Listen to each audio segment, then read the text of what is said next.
Alright guys, so for this job I'm going to be using the JBL, the Concert Series 631F, which they are rated at 45 watts RMS.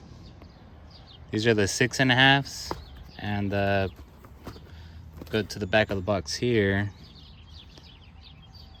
Hopefully the depth is good enough so where I don't have to really modify the existing speaker mount. So yeah, I'm gonna go ahead and open this up and show you guys the speakers. So here we go. This is what they look like. Hopefully with a small footprint, I think we should be okay. It already has built-in crossovers for the built-in tweeters that you see up here. I'm hoping to hear a big difference compared to the original ones. Alright guys, so I'm going to start with the right door speaker. I'm going to show you guys where these screws are at. They're all going to be Phillips screw heads, so shouldn't be too difficult. So here, I don't know if you guys could tell, right where that little hole's at, there's going to be 2 screws back here, so I'm going to have to pop that out. And down here, there's another screw in there, kind of hard to see. And I know it seems like they've worked on this car before, because just by looking at this other screw, it's all loose. Looks like they didn't tighten it back up. So hopefully it's not a big deal taking it apart. All right, so I'm gonna attempt to remove this cover while recording at the same time.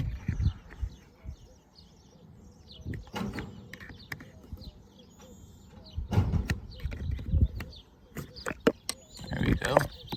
Wasn't too difficult. Just has a little tab here, keeping it locked in place. As you can see here, we got 2 screws we gotta remove. All right, so I'm gonna remove them right now.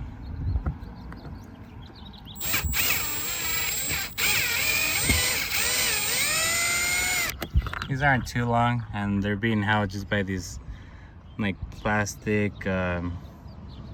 holders, I guess you call them.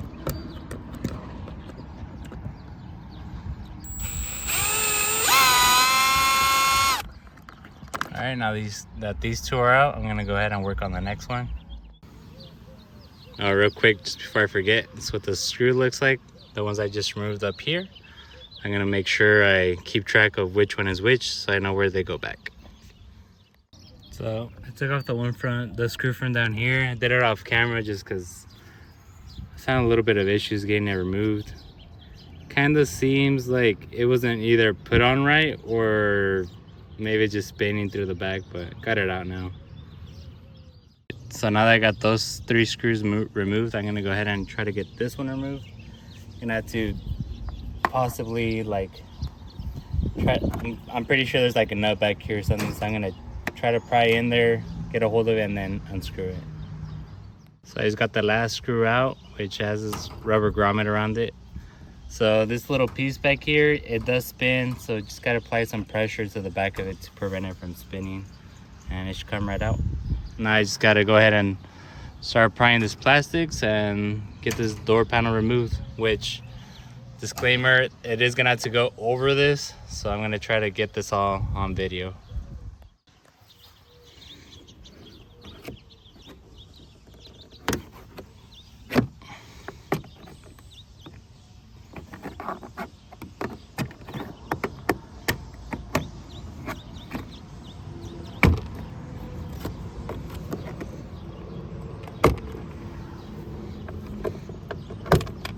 All right, so once it comes loose, on some of them you're gonna be able to just pull it out with your hand. Just kind of reach in there.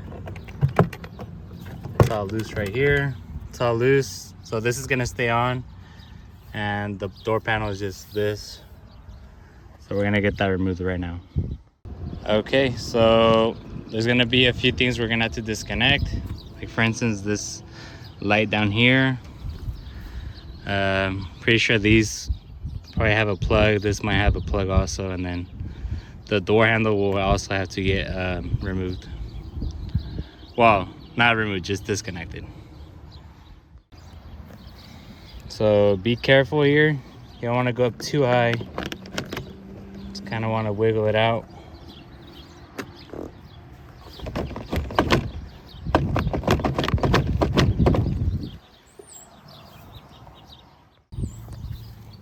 So this part already slid over. I'm gonna go ahead and just pull it up a little bit.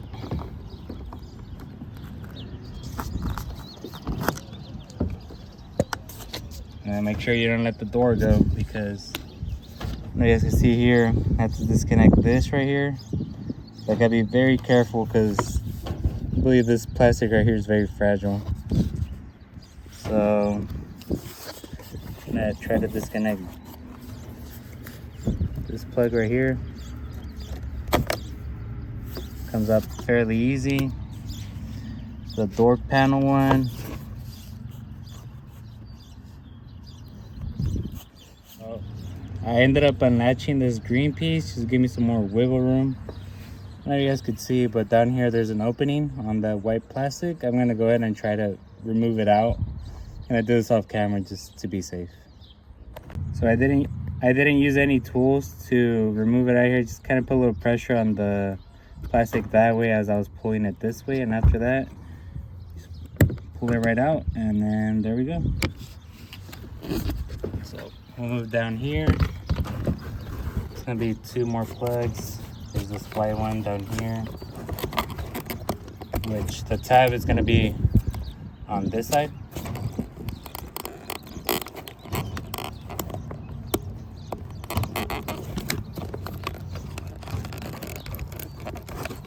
There we go. That was a little bit tight. And then to remove the one for the light down here, it does have these tabs right here. I'm gonna have to pop those out real quick.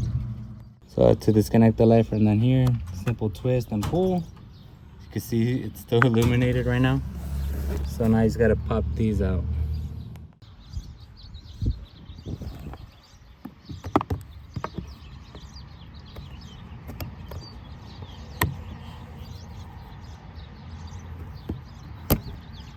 There you go, one's out. Gotta get this bottom one.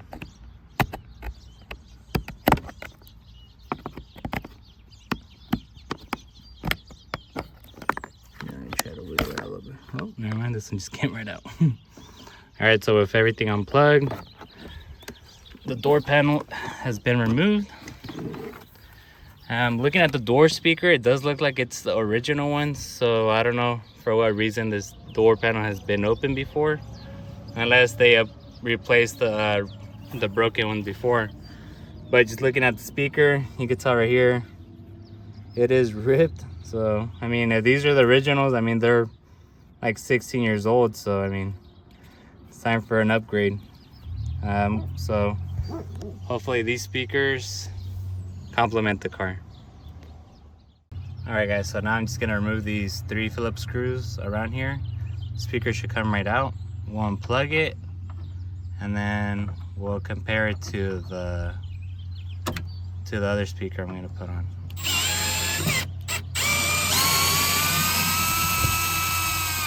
These are some pretty long screws, so I recommend using this like a drill to get these out.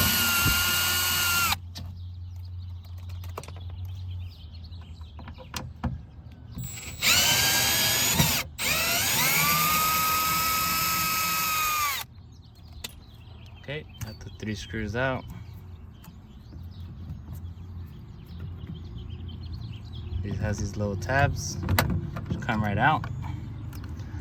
And then let me unplug it real quick. So here's a speaker out. That's the original speaker mount. So it's rated at 20 watts. It is at 2 ohm, which the new speakers will be at 3 ohm. But since my customer does have an aftermarket stereo, and it still has a stock amplifier that is down here, I think we should be okay. Similar in size. Let me put these side by side to show you guys.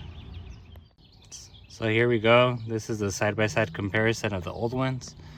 They are the same size. The only difference, the left one, the original one, looks a little bit larger just because of the housing that goes around it.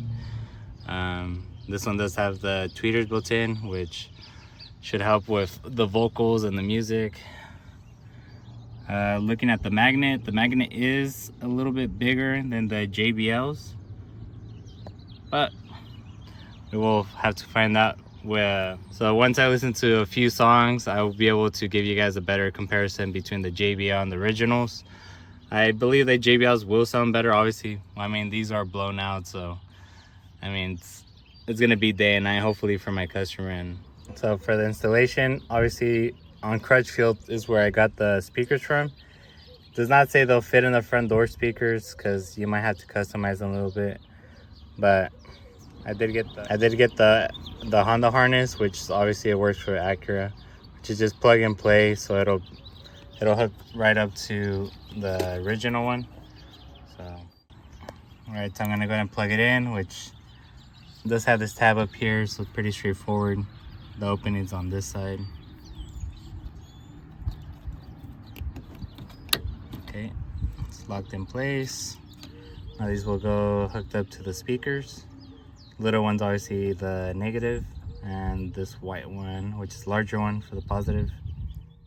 All right guys, so obviously speaker might be the same size, but if you're gonna use the originals, the speaker mounts, it's not gonna sit flush against the back, just because the housing on the speaker, it's a little bit wider, which, let me see. So this part right here, these notches will hit on the side of the housing right here.